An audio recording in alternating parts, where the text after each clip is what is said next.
கர்த்தருக்கு ஸ்தோத்திரம். சங்கீதம் 122. கர்த்தருடைய ஆலயத்திற்கு போவோம் வாருங்கள் என்று எனக்கு அவர்கள் சொன்னபோது மகிழ்ச்சியாயிருந்தேன். எருசலேமே, உன் வாசல்களில் எங்கள் கால்கள் நிற்கலாயிற்று. எருசலேம் இசை வினைப்பான நகரமாய் கட்டப்பட்டிருக்கிறது. அங்கே இஸ்ரவேலுக்கு சாட்சியாக கர்த்தருடைய ஜனங்களாகிய கோத்திரங்கள் கர்த்தரின் நாமத்தை ஸ்தோத்தரிப்பதற்கு போகும்.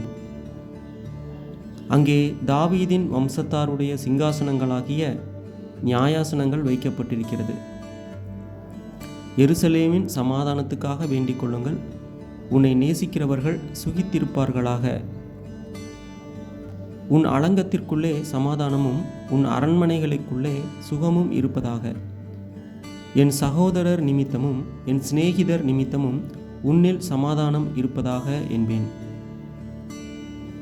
எங்கள் தேவனாகிய கர்த்தரின் ஆலயத்தின் நிமித்தம் உனக்கு நன்மையுண்டாக தேடுவேன்.